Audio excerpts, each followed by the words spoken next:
Who's the $9 bill friend that you've had, and when did you peep that their ass was fake? I'll go first. I'm going to tell you about this crazy ass chick that I used to be friends with. Keep in mind, we grew up in church together, right? And I took her on like a little sister because she was another plus size girl and she didn't know how to dress. She didn't know how to like present herself. So I took her on like a big sister, teaching her femininity, how to take care of herself, how to do her hair, all of that. So that's how our friendship really was. It was really about me helping her. And through the years, we still stay friends. And I was living with my grandmother. She was living with her grandmother, right? And her grandmother began to get dementia. So she would ask me to come over to her house, help her out, watch her grandmother. She'll say, oh, I'll be back in an hour. And this girl will come back the next day.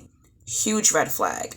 I let it slide because I knew how it was to have to take care of relatives who were sick and you had nobody to help you get a break.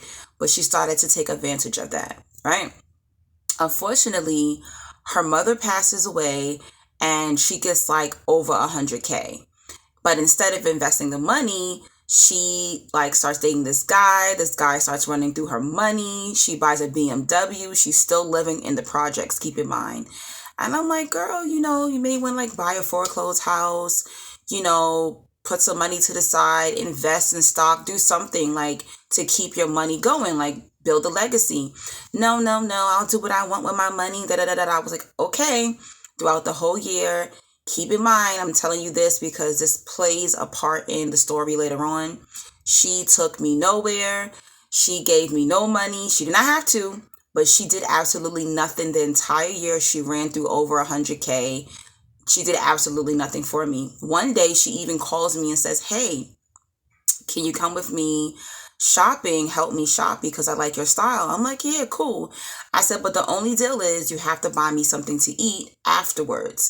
Like, you don't got to buy me anything, but just buy me something to eat and something to drink. We live in New York. So now we're walking up and down Jamaica, Queens on Jamaica Avenue in the hot sun. It's the summertime. For like at least 3 or 4 hours, she's like spending like at least $1,000 on Jamaica Avenue, right? And, buying like, expensive pieces or whatever, little boutiques on Jamaica Ave.